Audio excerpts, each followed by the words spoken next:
뭔가 눈빛이 더 슬퍼지셨어요. 한번 제가 박영선 후보 신발을 한번 봤어요. 얼마나 열심히 파란 걸어다니냐. 신발? 예. 근데 옆창에 다 구멍이 나 있더라고, 해져가지고. 그래서 진짜 열심히 걸어다니시는 그 많이 걸어서 해진 거예요? 박영선 후보 돈은 많은데 이상하게 신발이 잘 찢어지네. 안 되겠네요, 오세훈 후보. 네, 안녕하세요. 뉴스원TV 김진 기자입니다. 지금 4.7 재보궐선거 운동이 한창인데요. 요즘 현장에서 바쁘게 뛰고 있는 저희 정치부 기자들 불러봤습니다. 정치부의 이준성 기자 그리고 유세슬 기자입니다. 안녕하세요. 안녕하세요. 안녕하세요. 네. 직접 느낀 현장 분위기가 좀 어땠는지 말씀해 주시면 좋겠어요. 저는 더불어민주당 출입하고 있는 이준성이라고 하고요. 방금까지도 이 박영선 후보가 기름 뉴타운에서 유세하는 거를 현장에서 보고 왔는데, 박영선 후보가 이제 여성 후보라는 특징이 있어서 그런지 현장에서는 여성 유권자들의 반응이 되게 좋거든요. 여론조사에는 안 나오는 그런 여성 지지표가 좀 나오지 않을까 하는. 다들 표정이 밝은 표정으로 다가가셨나요? 밝다고는 뭐 밝은지 안 밝은지 모르겠는데, 일단 적어도 관심은 있다는 관심의 표명이니까 거기서는 좀 긍정적이지 않나. 세슬 씨도 구로 선거 유세할 때 가셨다고 들었는데 구로가 사실은 박영선 민주당 후보가 3선을 한 지역구인데요. 그래서 민주당 텃밭으로 분류가 되는데, 오세훈 후보가 거기에 선거운동을 갔을 때 사실은 저희도 긴장을 되게 많이 했어요. 왜냐면 지나가던 주민들이 혹시나 좀 오세훈 후보를 욕하거나 비판하는 경우가 좀 있지 않을까. 그러면 이제 기자들은 스케치를 해야 되잖아요. 그래서 긴장을 바싹 하고 있었는데 생각보다는 굉장히 우호적인 주민들 반응이 저는 다수였다고 생각을 해요. 근데 물론 이제 그 시간대가 평일의 낮이었기 때문에 뭐 대부분 한 50대 이상의 남성 여성분들, 뭐 약간 젊은 사람들 젊은 사람들은 없는 네, 동네 주민분들이 많이 계셨고, 그걸 좀 감안해야 될 것 같기는 한데요. 일단 제 눈에 비친 모습은 굉장히 우호적이고 호의적이었다. 두 후보님들이 스타일이 엄청 다르세요. 움직이는 게. 박영선 후보님 같은 경우에는 집중적으로 특정 거점을 하루에 뭐 소화를 하시고, 반면에 이제 오세훈 후보님 같은 경우는 거의 뭐 서울을 뭐 알파벳을 그리면서 돌아다닌다고 하는데, 그거는 뭐 어떤 전략인 거예요? 마침 공식 선거운동 첫날 V자로 서울을 찍겠다. 이렇게 V자를 이렇게 그렸어요. 그래서 그거는 빅토리의 V다 라고 홍보를 했죠. 잠깐 딴 얘기인데, 오세훈이 당내 경선 나경원 제치고 1등 했을 때 그때 V의 반란이라고 사람들이 그랬었거든요. 뭐냐면 빅토리 VIP. 네, 그러니까 V를 그 북한 구원축 그 파일 나왔을 때 버전의 V잖아요. 근데 그거를 이제 오세훈 후보가 진지하게 자신의 페이스북에다가 이거는 VIP의 V다. 나중에 했던 적이 내가 쓴 거 있어요. 아니다 이랬잖아요. 네, 그렇죠. 나중에. 실제로 자기가 네. 본인이 쓴 게 아니라고는 하더라고요, 네. 실제로. 근데 그렇다고 해도 어쨌든. 그래서 그것 때문에 사실 놀림을 굉장히 많이 받았었죠. 그런데 이제 마침 이게 V면은 이렇게 뭐랄까, 이집트 숫자인가요? 이것도 5잖아요. 그러니까 성씨가 5시니까 또 그래서 V 세훈이라고 사람들이 불렀었고. 로마자로. 그 이후에는요? 그 다음 날에는 A도 있던데. 그 다음 날에가 W였어요. 그 V 두 개? 그렇죠. 요렇게 횡단을 한 거예요. 서울을 요렇게 간 건데, 그건 이제 원더풀이다. 원더풀의 W. 다음 날에는 A. 서울을 요렇게 갔는데, 그건 always의 A다. 왜냐면 늘 내가 서울시장으로서 늘 서울 시민을 생각하고 뭐 이런 얘기를 많이 했었거든요. 늘이라. 약간 W까지는 좋았는데. 오세훈 후보는 이제 하루에도 뭐 5군데, 6군데를 찍거든요. 그러니까 그게 전문가들이 분석을 하기로는 어쨌든 이게 지금 바람이다.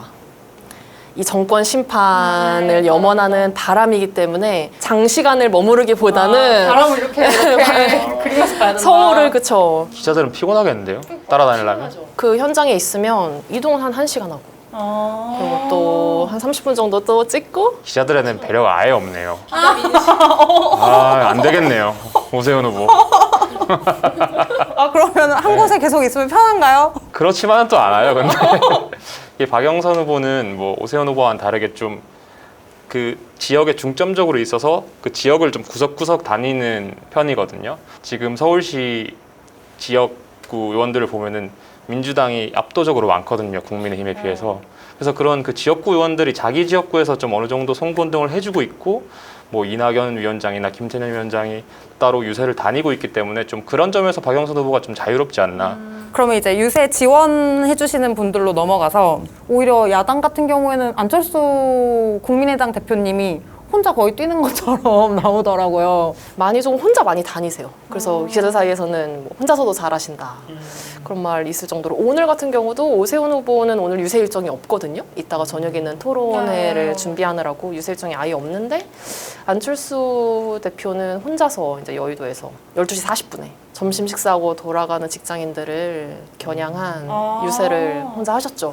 그래서 안철수 대표가 왜 옛날에 박원순 전 시장님한테 이제 당시 후보에 2011년인가요? 그때 양보하시고 또 2012년 대선에서도 단일화하고 그때는 사실 좀 되게 뜨뜨미지근한 단일화여가지고 이게 뭐냐 했는데 이번에는 좀 확실히 파이팅 있고 에너지 있고 그런데 확실히 좀 얼마 전에 주말에도 빗길에 비가 막 내리는데 거기서도 같이 유세를 하셨거든요. 우비가 이렇게 벗겨졌는데 이렇게 액션 근데 그게 이제 그걸 두고 이제 왜 이렇게 달라지셨냐 이제 많이들 얘기를 하는데 아무래도 지금 그분이 처한 상황이 정치적으로 여기서 오세훈 후보가 확실하게 이렇게 자신이 붙어서 존재감을 드러내지 않으면 조금 정치 인생이 좀 순탄치 않을 수 있다는 생각을 하시기 때문이 아닌가 하는 생각도 듭니다. 사실 민주당에서도 처음에 안철수 대표가 오세훈 후보를 얼마나 잘 도울지 회의적으로 보는 시선이 엄청 많았거든요.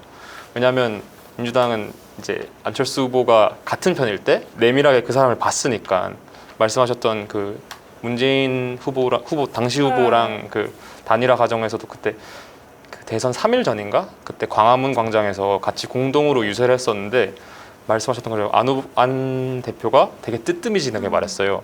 저는 뭐 문재인 후보를 지지합니다 이렇게 말한 게 아니라 제가 누구 지지하는지 아시죠?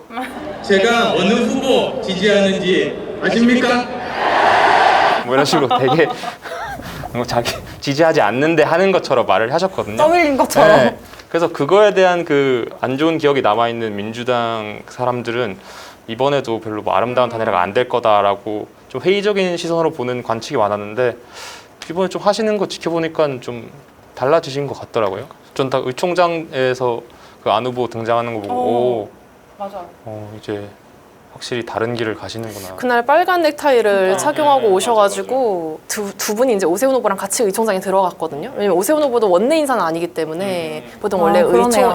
의총 참석자는 원래는 아니잖아요. 근데 그 두 분이 동시에 같이 이렇게 입장을 하는데 막 의원들이 다 이렇게 앉아 있다가 다 기립해서 박수를 치고 그러면서 안철수를 연호를 하고 참 신기한 광경을 봤죠. 네. 아무래도 계속 후보를 따라다니면 정이 좀 가요. 이게 좀 웃긴데 요즘은 좀 여론조사도 많이 주춤한 추세고 좀 해야 하는 말들, 하고 싶은 말들이 많기 때문에 좀 더 기자들한테도 다가가고 그런 스킨십도 되게 잘 하시는 편이거든요. 그래서 그런지 좀 더 좀 짠하달까? 그런 게 있어요. 더 마음이 네, 가는구나. 뭔가 눈빛이 더 슬퍼지셨어요. 그래, 신발도 터지고. 그러니까 신발 터진 상황에서 막 눈에 핏줄도 터졌다고 들었어요. 약간 좀 되게 피곤해 보인다고. 그런 게 좀 보이더라고요. 네. 음. 그래서 그냥 뭐 인간적으로 좀 열심히 하고 있구나. 그런 데서 더 마음이 동하는 거는 없지는 않는 것 같아요. 계속 지켜보니까 후보를 따라다니면서 저는 되게 말을 잘해야 되겠는데요? 톤을 맞춰야 될 것 같은데 저는 잘 모르겠어요. 그냥 잘 모르겠어요? 왜냐면 소위 마크맨이라고 하잖아요. 특정 후보 하는 날 따라다니는. 그랬을 때 내가 마크맨에서 이 후보가 인간적으로 더 좋아졌어 라고까지 말하는 기사를 저는 잘 못 본 것 같아요. 맞아. 근데 약간 그 성향차가 있어요. 이렇게 계속 매일 보면서 조금 더 정이 가고 마음이 쓰여 하는 사람들이 있는 반면 또 이건 일이니까 난 출근해서 일 열심히 했다 이렇게 하는 사람도 있어요. 그러니까 저는 후자예요. 완전 분리가 잘 돼요. 제 자아와. 다행이다. 네, 그러니까 좀 더 알아가야 될 것 같아요. 썸 타는 관계예요? 알아가는 사이? 아직 알아가는 중이다. 알아가는 관계? 아직 알아가는 중이다. 포장이 안 되네요. 아니야, 최선을 다했어. 최선을 다했어. 한번 제가 박영선 후보 신발을 한번 봤어요. 얼마나 열심히 파란 걸어다니냐. 신발? 예. 근데 옆창에 다 구멍이 나 있더라고 해져가지고. 그래서 진짜 열심히 걸어다니시는구나. 그 많이 걸어서 해진 거예요?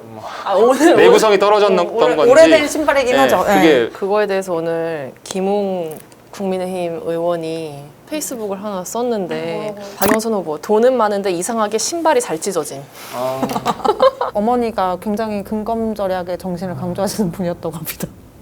갑자기 이렇게. 오 후보님은 무슨 주로 신으세요? 신발이요? 운동화? 구두였던 것 같아요. 까만색 구두. 네, 까만 구두? 근데 그분은 하나 기억나는 게 그렇게 그런 굉장히 이렇게 추억 어린 감동적인 스토리는 아니지만 출마 선언을 이분이 하셨을 때 예전에 그때 되게 추웠는데 니트 하나만 이렇게 입고 오신 거예요. 근데 출마 선언 다 끝난 다음에 기자들한테 와서 이렇게 인사를 하실 때 그러더라고요. 나 옷 어땠냐고. 이거 우리 딸이 골라준 거라고. 아. 그 똑같은 니트를 아마 제 기억에는 당내 예비 경선 할 때 첫 토론회에서 그걸 입으셨던 것 같아요. 딸바보의 면모를.